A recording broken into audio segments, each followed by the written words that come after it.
रहीम अस्सलाम वालेकुम students, welcome back to my channel educational tips. कैसे हैं आप सब? उम्मीद करती हूँ आप सब बच्चे बिल्कुल ठीक होंगे। तो बच्चों, आज ही मैं आपके साथ शेयर करने जा रही हूँ यूनिट नंबर 1। यूनिट नंबर 1 पे आ जाइए। तो यूनिट नंबर 1 है जी हमारे पास the digestive system. The digestive system आज मैं आपके साथ इसकी एक्सरसाइज का सोल्यूशन शेयर करने जा रही हूँ। तो चलिए स्टार्ट करते हैं अपना आज के लेक्चर। आप सब बच्चे अपना पेज नंबर ओपन कर लीजिए, पेज नंबर 7। पेज नंबर 7 के टॉप पे आ जाइए। तो इसके इधर हमारे पास है जी क्वेश्चन आंसर्स। क्वेश्चन नंबर 1 की तरफ आ जाते हैं। तो क्वेश्चन नंबर 1 है, name the 7 groups of food that are needed for healthy and balance diet. यानी कि आपने वो 7 ग्रुप्स के नाम बताने हैं जो कि हमारी ह्यूमन बॉडी को चाहिए होते हैं ताकि वो हम एक हेल्दी डाइट और हेल्दी डाइट ले सकें। ठीक है जी। तो वो आंसर है जी, the 7 groups of food needed for a healthy and balance diet are proteins, fats, carbon dioxide, carbohydrates, mineral salt, vitamins, fibre and water. ठीक हो गया जी। कौन कौन से हैं? Protein, fats, carbohydrates, mineral salts, vitamins, fibre and water. ठीक हो गया जी। उसके बाद फिर आ जाते हैं क्वेश्चन नंबर 2 पर। What is meant by the digestion and where does it occur. Digestion का मतलब क्या है और डाइजेशन का अमल होता कहाँ पर है? ठीक है। Digestion involves breaking down large food molecule into the smaller food molecule that can be absorbed into the bloodstream। Digestion का मतलब है, ये डाइजेशन की डेफिनेशन है यहाँ तक। ठीक है, कि यानी कि बड़े बड़े फूड पार्टिकल्स को छोटे छोटे फूड पार्टिकल्स में इतने छोटे छोटे फूड मॉलिक्यूल्स के अंदर कन्वर्ट कर देना कि वो हमारे ब्लड स्ट्रीम के अंदर अब्जॉर्ब हो सकें। ठीक है। डाइजेशन कहाँ पे होती है? Digestion take place in the digestive system, a coil tube about 10 metre long. ठीक है। डाइजेशन कहाँ होता है? हमारे डाइजेस्टिव सिस्टम के अंदर। और डाइजेस्टिव सिस्टम के अंदर क्या है? हमारे पास एक लंबी सी ट्यूब है जो कि 10 मीटर लॉन्ग है। ठीक है। उसके अंदर डाइजेशन का अमल होता है। उसके बाद हम लोग आ जाते हैं क्वेश्चन नंबर 3 के ऊपर। क्वेश्चन नंबर 3 है, look at the diagram of the digestive system, write down the name of the parts. ठीक है। आप इस डायग्राम को देखें और आपने इन पार्ट्स का नाम बताना है। ठीक है। तो हमारे पास है जी the part of the digestive system are a gullet. और जो ए पर है, ए जो पार्ट है वो है गल्ट और ओसोफेगस। ठीक है। दूसरा जो है वो स्टमक है। तीसरा जो है सी वाला जो है वो लीवर है। डी जो है वो गॉल ब्लैडर है। E pancreas. F small intestine. G जो है वो लार्ज इंटेस्टाइन है। एच रेक्टम है और आई एनएस है। ठीक है। ये जो लिखा हुआ है ना, ये ठीक है। ए जो है वो हमारे पास क्या था? ऑसोफेगस था। बी स्टमक है। सी लीवर है हमारे पास। D gall bladder. E pancreas. F small intestine. G large intestine. H rectum और आई एनएस। ठीक हो गया जी। अब आ जाते हैं हम लोग अपने क्वेश्चन नंबर 4 के ऊपर। क्वेश्चन नंबर 4 है जी, why do we need to digest our food. हमें अपने खुराक को डाइजेस्ट करने की क्या जरूरत है? What are the 2 ways in which food is broken down during digestion. और वो कौन से 2 वेज हैं जिसके थ्रू फूड जो है वो छोटे छोटे मॉलिक्यूल्स के अंदर डिवाइड हो जाता है, छोटे छोटे मॉलिक्यूल्स में कन्वर्ट हो जाता है। We need to digest our food so that it can pass to the blood and so distributed to the muscles और other part to require energy from the food. हमें डाइजेशन की जरूरत इसलिए है ताकि जो फूड है वो हमारे ब्लड के अंदर अब्जॉर्ब हो सके और हमारे बाकी बॉडी पार्ट्स के अंदर वो इजिली सप्लाई हो सके और उनको एनर्जी मिल सके। ठीक है। अब दूसरा जो पार्ट था वो था during digestion food is broken down physically, for example by chewing it. यानी चूइंग का मतलब होता है चुबाना। And the and churning movement of the stomach. And secondly by the action of acid and enzymes. ठीक हो गया। ये क्वेश्चन नंबर 4 का आंसर है। अब आ जाते हैं हम लोग जी क्वेश्चन नंबर 5 की तरफ। क्वेश्चन नंबर 5 है हमारे पास, what 2 jobs are done by a saliva. Saliva यानी सलाइवा होता है हमारा थूक। ठीक है। सलाइवा का क्या काम है? ठीक है। तो इसका देखते हैं। The saliva moistures the food so that it can easily be swallowed यानी निगलना। ठीक है, अंदर जाना। An enzyme called amylase begin the work of breaking down of starch to a simple sugar called maltose. ठीक हो गया। उसके बाद फिर आ जाते हैं क्वेश्चन नंबर 6 के अंदर। आ जाते हैं क्वेश्चन नंबर 6 है, glucose molecule do not have to be digested, starch molecule do.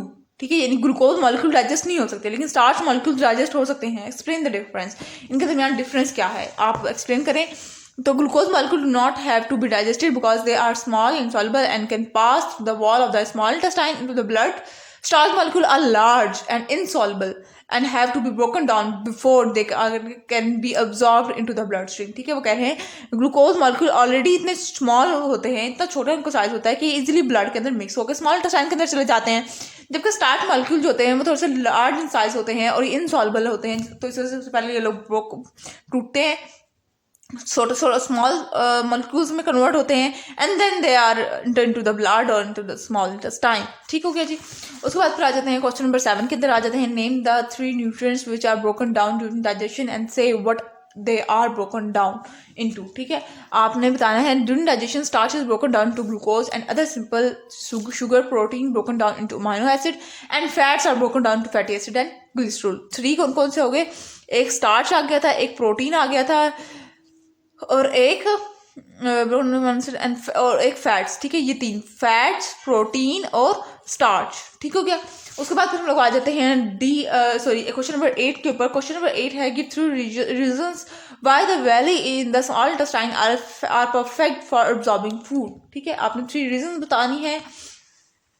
The valley in the small intestine are suited to the task for absorbing food because 3 reasons. पहली reason क्या है? They give the small intestine a large surface area where absorption can take place. ठीक है, second पे आ जाते हैं. Second reason क्या है? They have a thin layer of cell on the outside. और थर्ड है they are well supplied with blood capillaries. ठीक हो गया जी. उसके बाद फिर आ जाते हैं हम लोग क्वेश्चन नंबर 9 के ऊपर. क्वेश्चन नंबर 9 है write the name of the organ that produce bile to break down fats. वो कौन सा ऐसा ऑर्गन है जो कि बाइल प्रोड्यूस करता है ताकि फैट्स बन सकें? The liver produce bile to break down fats. कौन प्रोड्यूस करता है? लिवर प्रोड्यूस करता है. उसके बाद फिर आ जाते हैं क्वेश्चन नंबर 10 के ऊपर. What part do muscle play in digestion. Muscles का क्या रोल होता है डाइजेशन के अंदर? आपने वो बताना है. The contraction of the muscles pushes food down the esophagus or gullet in the process of swallowing. ठीक है, similar contraction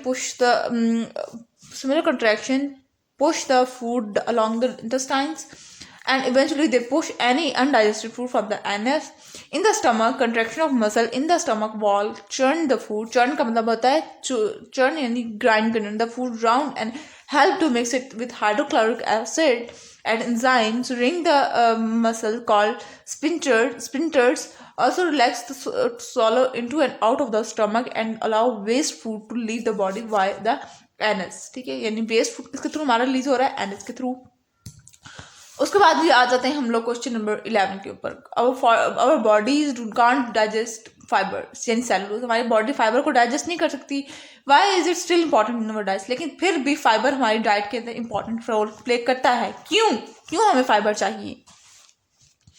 Although we can't digest fiber, it is an important part of our diet because it contains cellulose from the cell wall of the fruits and vegetables we eat. This bulky material gives the muscle of the digestive system something to squeeze against, so preventing constipation and other diseases of the digestive system. ठीक हो गया जी. अब आ जाते हैं हम लोग question number 12 के ऊपर. क्वेश्चन नंबर 12 है you at a chicken sandwich for lunch. ये एक सिचुएशन दी हुई है. ठीक है, the bread contains mainly starch while the butter is mostly fat. The chicken is mainly protein. Describe how this chicken sandwich is being digested so that the nutrient in it can be useful to your body. आपने बताना है कि कैसे ये digest करेगा. तो इसका answer है that starch in the cheese sandwich is broken down by a saliva in the mouth and then later by enzyme in the first part of the small intestine. It is digested into glucose and other simple sugars such as maltose. The fat in the butter is broken down into tiny droplets by the bile produced by the liver.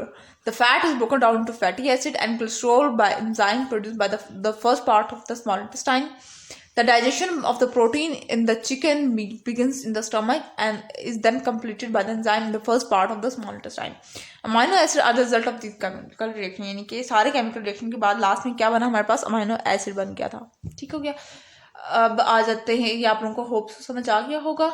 अब आ जाते हैं question number 13 के ऊपर. Question number 13 है जी what are the most likely causes of constipation. Constipation का मतलब कब्ज क्यों होती है. ठीक है, तो आप बताने कब्ज क्यों होती है. What can you do to reduce the chance that you will become constipated? How can constipated be cured? ठीक है, the most likely causes of constipation are not drinking enough water or other liquid, eating insufficient water, lack of exercise, and not going to the toilet at the time of the day when you have plenty of time. By avoiding the above described reason, you can reduce the chance of become constipated. There are a lots of laxatives यानी कि medicines to cure constipation, but next page. But एक second रुकिए. May cause the muscle of rectum to lose their tone and become lazy. ठीक है, question number 14 के ऊपर आ जाते हैं। What are the most likely causes of diarrhoea? Diarrhoea क्यों होता है? What can you do to reduce the chance that will get diarrhoea? How can diarrhoea be cured?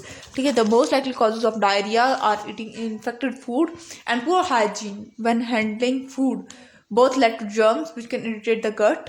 Diarrhea like vomiting is the body's way of sweeping the germs out of the gut as quickly as possible. और इसको cure कैसे किया जा सकता है? We can cure diarrhea through extra hygiene. ठीक है, तो ये था आज का लेक्चर। होप से आपको समझ आ गया होगा। अगर आज का लेक्चर आप सबको समझ आ गया है तो मेरे चैनल को सब्सक्राइब कर दीजिएगा, वीडियोस को लाइक कर दीजिएगा और साथ साथ बेल आइकन को प्रेस करना मत भूलिएगा, मेरे आने वाली हर लेटेस्ट अपडेट सबसे पहले आप तक पहुंचेगी।